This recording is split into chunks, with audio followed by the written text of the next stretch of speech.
وعباد الرحمن الذین یمشون علی الارض ہونا، رحمان کے بندے وہ ہیں جو زمین پر عاجزی کے ساتھ چلتے ہیں، تکبر کے ساتھ نہیں چلتے۔ وَإِذَا خَاطَبَهُمُ الْجَاهِلُونَ قَالُوا سَلَامًا، جاہل لوگوں سے نہیں الجھتے، اپنے ٹائم کو جاہلوں پہ ویسٹ نہیں کرتے کہ ادھر سے رپلائی پھر ادھر سے رپلائی پھر ادھر سے رپلائی اور دنیا میں کوئی غم ہی نہیں ہے، لوگ تو لڑواتے ہیں مرغوں کی طرح نا، تو جاہلوں سے نہیں الجھتے۔ آگے اللہ فرماتے ہیں والذین یبیتون لربہم سجدا وقیاما، رات کو اپنے رب کے سامنے سجدہ اور قیام کرتے ہیں، سجدے میں سر رکھتے ہیں یعنی نماز پڑھتے ہیں اور قیام کرتے ہیں راتوں کو اٹھ کے۔ کیوں قیام کرتے ہیں؟ والذین یقولون، اس لیے نہیں کہ کوئی کام اٹکا ہوا ہوتا ہے تو کسی بزرگ نے وظیفہ بتایا ہوا ہوتا ہے کہ رات کو 2 رکعت پڑھ کے یہ مانگو تو یہ کام ہو جائے گا، نا نا نا نا، ان کا 2 کام اٹکے ہوئے ہوتے ہیں۔ ایک کام ان کا یہ ہے کہ ان کو یہ ڈر ہے کہ آخرت میں میرا بنے گا کیا، کہیں وہ اس آگ میں تو اللہ مجھے نہیں ڈال دے گا جو اس نے نافرمانوں کے لیے رکھی ہے، اور دوسرا جب وہ جنت کے تذکرے سنتے ہیں تو ان کو ڈر لگتا ہے کہیں اس جنت سے ہم محروم تو نہیں ہو جائیں گے۔ کتنا قرآن میں اللہ نے جنت کو بیان کیا نا، ایسے باغات، ایسی نہریں، ہمیشہ کی زندگی جس میں کبھی بڑھاپا نہیں آئے گا، موت تو دور کی بات، تھوڑی دیر کے لیے تصور کر لو اگر واقعی ایسا ہے تو یار یہ کوئی کم نعمت ہے۔ ما لا عین رأت ولا اذن سمعت ولا خطر علی قلب بشر، اللہ کہتے ہیں میں نے اپنے بندوں کے لیے ایسی نعمتیں چھپا دی ہیں جو نہ کسی آنکھ نے دیکھی نہ کسی کان نے سنی۔ ابھی اللہ پردے ہٹا دے کلیجے پھٹ جائیں ہمارے، ایسی نعمتیں خود سوچو نا، جو اللہ نے انعام کے طور پر عیش کا سامان رکھا ہوگا وہ تو اللہ نے رکھا ہے نا۔ دنیا میں اتنے مزے کی چیزیں اللہ نے پیدا کر دی ہیں، شدید بھوک لگی ہوئی ہو ٹائٹ والی، اور گرم گرم نہاری آئے اس میں نلی بھی ہو اور مغز بھی ڈلا ہوا، اور گرم گرم ہوٹل کی وائٹ آٹے والی روٹی ڈاکٹروں کے مشورے کے بغیر، کیونکہ جہاں ڈاکٹر کا مشورہ ہوگا نا کھانے میں مزہ ختم ہو جائے گا، یہ ذہن میں رکھو۔ جب مزے کی چیز کھانے کا دل کیا کرے تو ڈاکٹر سے کبھی بھی مشورہ نہیں لیا۔ تو یہ کیسی نعمتیں ہیں نا، افطار میں ہمیں کتنا مزہ آتا ہے، جس دن زیادہ بھوک لگے اور زیادہ پیاس لگے کیسا مزہ آتا ہے۔ دنیا میں یہ وہ مزہ ہے جو کچھ جس کی 2 ٹکے کی حیثیت نہیں۔ کمارا آدمی پہلے زمانے میں، اب تو پتہ نہیں کیا کیا الٹے کام کماروں نے شروع کر دیے ہیں، ان کی شادی کی لذت بھی اللہ نے چھین لی ہے ان کماروں سے، پہلے ہی اتنا کچھ اوٹ پٹانگ دیکھ چکے ہوتے ہیں، ورنہ پہلے زمانے میں، اب بھی بہت سے نیک لوگ بھی ہیں، ایسا نہیں ہے، جب لڑکے کی شادی کا ٹائم آ رہا ہوتا تھا نا، دن گن رہے ہوتے تھے، تاریخیں گن رہے ہوتے تھے، گھنٹے، منٹ، سیکنڈ، کیوں بھائی ایک بیوی کی نعمت ملنے والی ہے، کبھی کی زندگی میں کسی عورت کو دیکھا نہیں ہے پوری زندہ لیڈیز مل جائے گی۔ میں لیڈی کو، وہ پٹھان تھے ہمارے ایک دوست، وہ لیڈیز کہتے تھے، ایک لیڈی کو بھی کیا کہتے تھے، تو وہیں سے میری زبان پہ چڑھ گیا یہ لفظ، تو پوری زندہ ایک عدد کیا ملنے والی ہے اس کو لیڈیز، تو خوشی سے کیا ہو جاتا تھا، پاگل۔ تو حالانکہ اللہ کیا کہہ رہا ہے، حور مقصورات فی الخیام، میں نے اپنے نیک بندوں کے لیے حوریں خیموں میں چھپا کے رکھ دی ہیں۔ اس لیے جو کنوارے چھڑے چھاٹ ہیں نا، نہیں مل رہی، زیادہ غم نہ کرو، وہاں کیا ہوگا، مل جائے گی، اور جو 4 لے کے بیٹھے ہوئے ہیں ان پہ زیادہ حسد کرنے کی ضرورت نہیں ہے، وہ بھی قبر میں جانے والے ہیں تھوڑے، میں بھی قبر میں ہی جاؤں گا، آپ بھی قبر میں، اور بہت سے 4 یا 3 والے یا 2 جو بھی ہیں، کنوارے سڑ رہے ہوتے ہیں، ان کو دیکھا بھائی اس کی سالے کی 2 ہو گئی، اس کی سالے کی۔ ایک دفعہ تو مجھے کسی نے بھیجا 3 لے کے بیٹھے ہوئے ہو، ہماری ایک بھی نہیں ہو رہی، ایسا سڑے ہوئے میسج بھیجے نا اس نے، سڑے ہوئے میسج بھیجے اس نے۔ میں نے کہا مجھے تجھے کوئی دھواں نکل رہا ہے یار، اگر میں نے، میری وجہ سے تھوڑی ہے کہ تیری نہیں ہو رہی، تجھے کیوں تکلیف ہو رہی ہے یار۔ پھر میں نے اس کو تسلیاں دی، میں نے کہا اللہ کرے گا ہو جائے گی، وہ کہہ رہے ہیں میری کرا دو، میں نے کہا کرانے ورانے کا کام میرے بھائی، کیونکہ یہ بڑے پکیڑے ہیں اس میں، 2 نمبر لوگ نکل آتے ہیں، گلے ہمارا پکڑیں گے پھر وہ لڑکی والے کی، اس نے کرائی ہے۔ تو اس لیے اصل کیا ہے میرے بھائی، جنت، مقصورات فی الخیام، اللہ کہہ رہے ہیں میں نے انا انشأناہن انشاء، میں نے اسی جنت کی مٹی سے ان حوروں کو بنایا ہے۔ اللہ نے بنایا ہے کس کے لیے، اسپیشل جنتیوں کے لیے جو یہاں قربانیاں دیں گے۔ فجعلناہن ابکارا، ہمیشہ کے لیے کنواری بنایا اللہ نے ان کو، اور عرباً اترابا، ہم عمر میں کیوں، دنیا میں ہم عمر لوگ اس لیے لڑکی تلاش نہیں کرتے کہ ایجڈ ہوتی ہے تو اس میں لوگوں کا خیال ہے کہ خوبصورتی میں کمی آ گئی ہوگی، لیکن اصل میں جو آپ کے مینٹل لیول کی ہوتی ہے نا، بیوی وہ وہی ہوتی ہے جو آپ کی ایج اور اس کی ایج بولو برابر ہو. تو اس لیے علماء کہتے ہیں کہ جنت کی حور خوبصورت ہوگی لیکن اس کی جو مینٹل لیول ہے نا وہ آپ کے, تاکہ آپ کو اس سے بات چیت میں, گپ شپ میں لطف آئے, مزہ آئے, ذہین ہوگی. تو کیسا اللہ نے انتظام کیا اپنے نیک بندوں کے لیے بھائی. یا تو یہ اللہ کے سیاسی وعدے ہیں, تو پھر سر پہ ٹوپی پہننے کی بھی کیا ضرورت ہے یار, کیا خیال ہے؟ پھر یہ کپڑوں کے تکلف کی بھی ضرورت نہیں ہے. امریکہ میں ایسے علاقے ہیں جہاں لوگ کپڑے ہی نہیں پہنتے, کہتے ہیں خام خامے بلا وجہ ناڑا باندھو, بیلٹ باندھو, کیا ضرورت ہے یار, ایسے انجوائے کرو, بالکل ہی آزاد ہو جاؤ, کیا خیال ہے؟ وہ شراب پیتے ہیں, وہ زنا کرتے ہیں, وہ سود کھاتے ہیں. دنیا میں ایسے لوگ بھی گزرے جنہوں نے 100 انسانوں کو قتل کیا. کیوں کر دیا؟ بولا بھائی جب کوئی حساب و کتاب ہی نہیں ہے تو 100 کیا 200 کو مار دو بھائی, جس کی لاٹھی اس کی بھینس. ان کو جب سمجھایا ظلم ہے تو کہنا کیا ہے ظلم ہے تو ہم کریں گے ظلم. ایسے لوگ ابھی بھی ہیں, شیطانی قوتوں کو پروموٹ کر رہے ہیں, وہ ماؤں کے باپوں کے قتل کرواتے ہیں پیسوں کی خاطر. ایسے لوگ بھی ہیں, چند ٹکوں کی خاطر ماں کو قتل کر دیا. تو کیا خیال ہے اللہ چھوڑ دے گا ان کو؟ او نہیں بھائی, اللہ یا تو, اور جو اللہ کے لیے قربانیاں دے رہے ہیں, بوڑھے ماں باپ کو گھر میں رکھا ہوا ہے کہ نہیں جی انہوں نے مجھے پالا, میں اپنی جان قربان کر دوں گا, مال قربان کر دوں گا, ان پہ آنچ نہیں آنے دوں گا. تو کیا خیال ہے ایک ماں باپ کا قاتل اور ایک ان کے قدموں میں جنت تلاش کرنے والا, دونوں کا سیم انجام ہوگا؟ اللہ مار کے مٹی کر کے ختم کر دے گا؟ نا نا نا نا نا نا, اللہ ایسا ظالم نہیں ہے. اللہ کہے گا, اللہ کہتا ہے جو اچھا کرے گا تو بہت اچھا کروں گا میں اس کے ساتھ, کیونکہ تو نے اچھا کیا اپنے حساب سے, میں اچھا کروں گا اپنے حساب سے. تو نے برا کیا اپنے حساب سے, میں تیرے ساتھ برا کروں گا کس کے حساب سے؟ اپنے حساب سے. برا کا مطلب برائی کا بدلہ دوں گا جو میں, وہ اپنے حساب سے دوں گا. پھر میں, تو نے میری نافرمانی کی ہے. دنیا میں جب آپ ایک قتل کرتے ہیں, دنیا میں سزا کیا ملتی ہے؟ پھانسی پہ لٹکا دیں گے آپ کو. اللہ کہتے ہیں دنیا کی سزائے بغیر توبہ کے آ گیا تو اس قتل کی سزا میں تجھے جہنم کی آگ دوں گا, کیونکہ تو نے ایک انسانی جان کو قتل کر کے صرف انسان کا نقصان نہیں پہنچایا, میرے حکم کی دھجیاں اڑائی ہیں تو نے. تو ایک سزا الگ سے ہوگی کہ خدا کا حکم کیوں توڑا ہے. جہنم میں جو جائے گا قتل کی وجہ سے نہیں بلکہ خدا کے حکم کو توڑنے کی وجہ سے, کہ گاڈ کے حکم کو جس نے تجھے کھلایا پلایا, اللہ کے حکم کو توڑا ہے تو نے. تو میرے بھائی جب اللہ کی سزا بہت سخت ہے تو یہ کیسے ہو سکتا ہے جو اتنی سخت سزائیں دے رہا ہو نیک لوگوں کو بدلہ تھوڑا سا دے رہا ہو؟ یہ تو عجیب سی بات ہو گئی نا. بے مجھے ایک بات بتاؤ, ایک آدمی بڑا مشہور ہے جی علاقے میں, نیا ایس ایچ او آیا اور نیا ڈی ایس پی صاحب کوئی آ گئے اور بڑے ظالم قسم کے, انہوں نے کیا کیا کہ جی, یا کوئی گورنمنٹ آ گئی فرض کرو, بڑی خطرناک قسم کی گورنمنٹ آئی ہے. ایک آدمی مسجد سے چپل چوری چرا کے بھاگا, چوری کر کے بھاگا. گورنمنٹ نے کیا کیا؟ پھانسی کے پھندے پہ لٹکا دیا اس کو. لوگ کہیں گے سر آپ تو بڑے ظالم ہو. کہیں نہیں بھائی, ہم نے ملک سے جو ہے نا جرم کو ختم کرنا ہے. ایک چپل بھی کوئی چرائے گا ٹھا گردن اڑا دیں گے.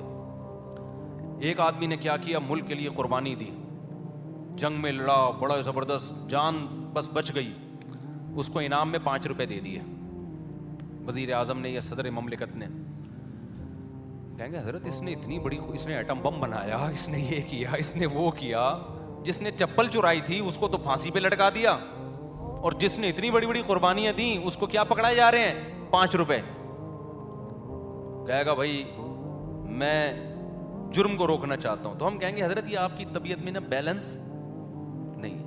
اگر آپ چپل چوری کرنے والے کو پھانسی کے پھندے پہ لٹکاتے تو ہمیں تو وہ بھی برا لگاتا, لیکن ہم نے سوچا کہ شاید جرم کے خلاف نا آپ کے دل میں نفرت بہت ہے. تو جس کے دل میں جرم کے خلاف نفرت بہت ہوتی ہے نا, اس کے دل میں اچھائی کی محبت بھی اسی حساب سے بولو بہت ہوتی ہے. ایک باپ چھوٹی سی غلطی پر اپنے بچے کو پکڑ کے کوٹ دیتا ہے اور کہتا ہے میں اس کی تربیت کرنا چاہ رہا ہوں. تو اگر تھوڑی سی اچھائی پر نوازتا بھی بہت ہے, پھر ہم کہیں گے واقعی آپ کیا ہیں, واقعی بھائی آپ چاہ رہے ہیں کہ آپ کے بچے کی اچھی تربیت ہو.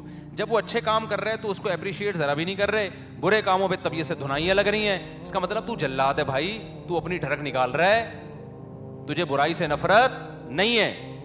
تو جب اللہ نافرمانوں کو سزا ایسی سخت دے گا, جہنم کی آگ میں ڈالے گا, تو وہ تو غفور الرحیم ہے بھائی, وہ تو جواد کریم ہے. وہ سوچو جو نیک لوگ ہیں ان کو بدلہ کیسا خاندانی دے گا پھر, نہیں ہے بات. جبکہ وہ کہہ رہا ہے برائی میں ایک برائی پہ ایک جرم لکھا جائے گا, جبکہ نیکی میں ایک نیکی پہ کیا لکھا جائے گا؟ 10 نیکیاں لکھی جائیں گی. تو اس لیے جنت کا ہم تصور کرتے کرتے جہاں تک پہنچتے ہیں نا، جنت اس سے بھی اوپر کی چیز ہے. اس لیے ٹینشن نہ لیا کرو. صحیح ہے نا، کہ بے روزگاری ہے، بیگم نہیں ملی، صحیح آڑی ترچی مل گئی، ملی ہی نہیں اس کو، اتنی مل گئی، ہمیں ایک بھی نہیں ملی. اور جس کو ملی ہیں وہ بھی اللہ کا شکر ادا کرے. کیا خیال ہے؟ اس کو بھی اگر کبھی خدا نہ خواستہ اللہ نہ کرے کبھی کسی قسم کی وہ تو ہونی نہیں چاہیے، لیکن کبھی ہو گئی تو وہ کیا کرے؟ وہ بھی اللہ کا شکر ادا کرے. دنیا میں ٹینشن فری تو کوئی بھی نہیں ہوتا بھائی. تو اس کو یہ ٹینشن ہوگی، جو چھوڑو زیادہ آگے نہیں جاتے ہیں. تو لیکن مسئلہ کیا ہے، اصل کیا ہے میرے بھائی؟ آخرت ہے. تو یہ 2 ٹکے کی حیثیت ہے اس دنیا کی، کچھ بھی نہیں ہے. اور تھوڑے دنوں میں بڈھے ویسے ہی ہو جانا ہے یار. تھوڑے دنوں میں کیا ہو جانا ہے؟ بڈھے ہو جانا ہے. پھر گھٹنے میں درد ہوگا، پھر کمر میں درد ہوگا، پھر یہاں درد ہوگا، پھر دانت، پہلے بال گریں گے. پہلے تو کوشش کرے گا بال سفید کیوں ہو رہے ہیں، تھوڑے دنوں میں ہوگا یار چلو ہو رہے ہیں، ہوں تو نا، بال تو ہوں. بال ہی مارکیٹ سے کیا ہو رہے ہیں، شارٹ ہو رہے ہیں. پھر وہ لگوا لے گا بال، تو ڈاکٹر کہے گا جہاں کہاں کے بال لگاؤں، کہیں بھی نہیں ہے، کسی اور کے تھوڑی لگیں گے. چلو یہاں کے لے کے یہاں لگا دی، اب تو یہاں بھی نہیں رہے، یہاں کیا لگے گا؟ اگر یہاں کے یہاں لگا، وہ ڈونر یہ بال ہوتے ہیں نا، یہاں کے لے کے یہاں ڈاکٹر لگا دیتے ہیں. تو یہاں ہونا تو ایک وقت آتا ہے یہاں بھی کیا ہو جاتے ہیں. اب کہاں کے بال لیں بھائی؟ تو کیا باتیں کر رہا ہے؟ وسیم سے لے لیں بال، کیا بھینس کے بال لگا دیں؟ پھر بالوں کا مسئلہ ختم ہوگا، کڈنی کا مسئلہ کھڑا ہو جائے گا. ابے بال گئے تیل لینے یار، ڈائلسس پہ آیا ہوا ہوں یار، مولوی صاحب دعا کرو میرے سر پہ بال نکلیں یا نہ نکلیں، میرے گردے خدا کا 4 شادیاں گئیں تیل لینے. سمجھ میں آ رہی ہے بات؟ 3 شادیاں 4 شادیاں کہاں گئیں؟ تیل لینے. میرے گردے کا بڑا مسئلہ چل رہا ہے آج کل. جب گردے ٹھیک ہوں گے یا نہیں ہوں گے وہ تو اللہ ہی جانتا ہے. اتنے میں پتہ چلے گا یہ فیٹی لیور ہے، آپ کے جگر میں چربی بہت چڑھ گئی. چربی چڑھ گئی ہے تو کیا کھائیں ڈاکٹر صاحب؟ ڈاکٹر کہیں گے آپ تربوز کھایا کریں. خالی کیا کھایا کریں؟ تربوز کھایا کریں. یہ جو بھی ڈاکٹر کھلائیں وہ تو ڈاکٹر کو پتہ ہے. سارے مزے چھوڑ گئے، پھر فیٹی لیور، پھر فلانا، پھر گھٹنوں کا مسئلہ. یار کتنا لڑو گے موت سے؟ آپ نے بڑا زبردست لائف اسٹائل، جم، گھڑ سواری، سوئمنگ، سب کچھ کر کے دیکھ لیا تو کب تک چھپو گے پیڑوں کی آڑ میں؟ کبھی تو ملو گے لنڈا بازار میں. موت کا فرشتہ کہے گا کتنا بھاگے گا، کتنا بھاگے گا؟ آئے گا کہاں؟ میرے پاس ہی آئے گا. میں ریسیو کرنے تھوڑے دنوں میں تجھے آ رہا ہوں. 80 سال نکال لے گا. 50 انگریزوں سے اچھی تھوڑی صحت ہو سکتی ہے، وہ بھی 90 تک وہ بھی نہیں پہنچتے. 80 میں ہے کتنے دن ایسے ٹھک ٹھک ٹھک کر کے ٹائم گزرتا ہے. اور اس میں آخری 20-30 سال تو ویسے ہی بڑھاپے کھانسنے کے بھی ہیں اس میں. وہ کوئی کسی کام کے نہیں ہے، وہ بس ثواب حاصل. وہ بھی جب مسجد میں دل لگتا ہو، ورنہ مسجد میں دل نہیں لگے گا تو وہ بھی PUBG کھیل کے گزارے گا بڑھاپے میں، وہ بھی برباد. تو اس لیے میرے بھائی اصل کیا ہے؟ اللہ کہہ رہا ہے اصل کیا ہے؟ وَإِنَّ الدَّارَ الْآخِرَةَ لَهِيَ الْحَيَوَانُ. اصل آخرت کی زندگی ہے، جو اصل زندگی ہے اس میں ایسی جوانی ہے جس میں کبھی بڑھاپا نہیں آئے گا، اس میں ایسی صحت ملے گی کبھی بیماری نہیں ہوگی. اِنَّكَ لَا تَجُوعَ فِيهَا وَلَا تَعْرَىٰ. اللہ نے آدم حوا کو کہا تھا اے آدم اس درخت کے قریب مت جانا، اس جنت میں رہنا، کیونکہ یہاں نہ تمہیں بھوک لگے گی. جنت میں بھوک کی تکلیف نہیں ہے، لیکن کھانے کا مزہ اتنا ہے جو یہاں بھوک میں بھی نہیں آتا. اتنا مزہ ہے کھانے کا. تو ہر لذت، بازاروں میں شاپنگ ہوگی جنت میں کے اندر، خریداری کا اپنا مزہ ہوتا ہے نا انسان کو، وہ اپنا مزہ اللہ نے رکھا ہے. آپس میں جھگڑے بھی ہوں گے جس میں گالی گلوچ نہیں ہوگا. یتنازعون فیہا، کیونکہ سارے نیک بن کے رہیں تو مزہ ویسے ہی خراب ہو جاتا ہے. میاں بیوی اگر کچھ دن نہیں لڑے نا تو ویسے ان کو ایسا لگتا ہے پتہ نہیں ہم کو کیا محبت ختم ہو گئی ہے. تو اس لیے 1 مہینے میں 1 پھڈا لازمی ہے شادی شدہ لوگوں کے درمیان. نہیں ہو رہا ہے ان کو عیدی سینٹر میں جمع کراؤ یا پاگل خانے میں جمع کراؤ. 1 پھڈا اگر نہیں ہو رہا نا اس کا مطلب محبت ہی نہیں ہے، پاگل لوگ ہیں یہ. خامخواہ میں جا کے نا لڑنا شروع کر دو. ایک مثال دے رہا ہوں کہ اتنا تو چلتا ہے. لوگ آتے ہیں نا بھائی، میں کہتا ہوں کتنا کہنا ہم لوگ بہت پھڈے ہو رہے ہیں، میں کتنا بھائی ہفتے میں 1 تو ہو جاتا ہے. میں کہتا ہوں ہفتے میں 1 تو صحیح ہے، بالکل بہترین ریکارڈ چل رہا ہے آپ لوگوں کا. کائنڈلی آپ اس کو تھوڑا سا 2 کر دیں ہفتے میں. ہفتے میں کیا کریں، 2 بھی ہوں تو برداشت ہو جائے گا، 2 سے زیادہ ہو تو پھر زیادہ ہو رہا ہے. بھائی تم یہ دیکھو 2 دن پھڈے کے 5 دن سکون کے، تو صحیح ہے نا. 5 دن سکون کے بھی تو ہیں تمہارے پاس. ہاں اگر روز ہی ہو رہا ہے اور شادی کے 3 سال کے بعد بھی ہو رہا ہے، کیونکہ 3 سال تک پھڈے ایک دوسرے کو سمجھنے میں ہوتے ہیں، پھر بھی ہو رہا ہے تو پھر تھوڑا ڈینجرس ہے. لیکن اگر 3 سال بھی گزر چکے ہیں اور پھڈے کی تعداد ہفتے میں 1 ہے یا بہت زیادہ 2 ہے، بعض تو ایسے ہیں جو مہینے میں ایک مرتبہ پھڈا کرتے ہیں. میں کہتا ہوں تم جس سے موٹیویشن لینے کے لیے آئے وہ اتنا نیک نہیں ہے یار. صحیح ہے نا, تم تو مجھ سے بھی زیادہ نیک ہو یار, مہینے میں صرف تمہارا ایک دفعہ جھگڑا ہو رہا ہے. تو میں نے کہا یار دم کر دو یار. اور بہت سارے میرڈ لوگ ہیں جن کے اس سے زیادہ ہو رہے ہیں, تو میں ان کو مشورہ دیتا ہوں کم از کم 2 دفعہ تو لڑیے آپ کائنڈلی. تو یہ تو ایک نارمل ہے نا, لائف کا حصہ ہے یہ تو جہاں لوگ گوشت کھائیں گے لڑائی تو ہوگی نا.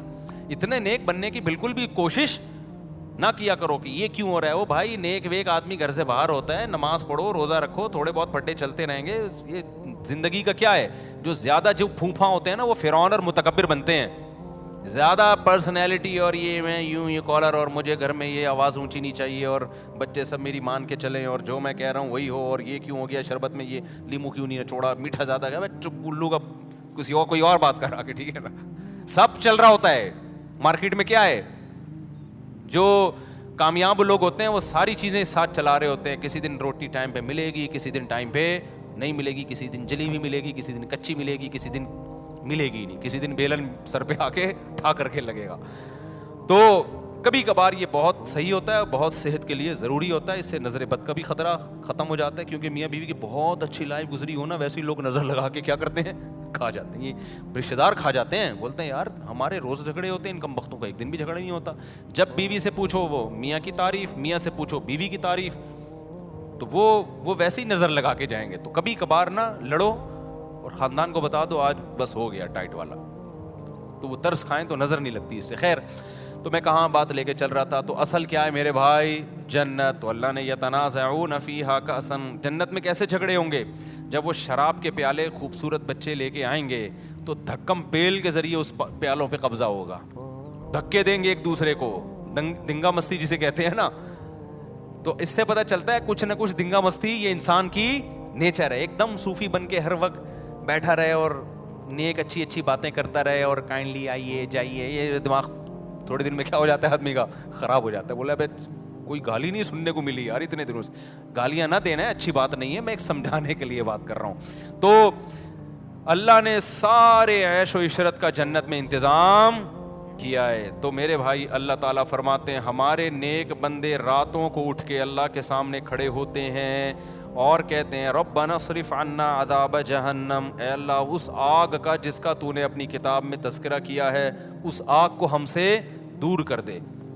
ایسے ان گناہوں سے ہمیں بچا لے جن کی وجہ سے ہم جہنم میں جاتے ہیں, اور اے اللہ ہمیں اس جنت کا وارث بنا دے. یدعون ربهم خوفا وطمعا, خوف سے اور جنت کی لالچ میں اللہ کو پکارتے ہیں. تو آج سے اپنا سب سے بڑا ہدف یہ بناؤ کہ ہمیں موت کے بعد جنت چاہیے اور جہنم سے دوری چاہیے. سب سے زیادہ اپنی دعاؤں میں اس کو مانگا کرو, اور جنت والے اعمال بھی. یہ نہیں مانگا کرو کہ اللہ برائی نہ چھوٹے جنت میں چلا جاؤں, یہ علماء کہتے ہیں ایک قسم کا کفر ہے یہ. اللہم انی اسألک الجنہ وما قرب الیہا من قول وعمل, نبی نے دعا سکھائی, اے اللہ میں تجھ سے جنت طلب کرتا ہوں اور ہر وہ بات اور وہ عمل جو مجھے جنت کے قریب کر دے, اس عمل کی بھی توفیق دے اور اس بات کی بھی توفیق دے. بعض دفعہ عمل انسان کو جنت کے قریب لے کے جاتا ہے, لیکن اس کی زبان سے نکلی ہوئی باتیں اس کو جنت سے دور کر رہی ہوتی ہیں. بعض دفعہ زبان سے نکلی ہوئی باتیں اس کو جنت کے قریب لے کے جاتی ہیں, لیکن اس کا عمل اس کو جنت سے دور کر رہا ہوتا ہے. ہمارے نبی صلی اللہ علیہ وسلم نے کتنی پیاری دعا سکھائی, اس کو یاد کر لیں. اللہم انی اسألک الجنہ, اے اللہ میں تجھ سے جنت مانگتا ہوں, وما قرب الیہا من قول وعمل, اور ہر وہ قول اور عمل جو مجھے جنت کے قریب لے جائے. ماں باپ کی فرما برداری جنت کے قریب کرتی ہے.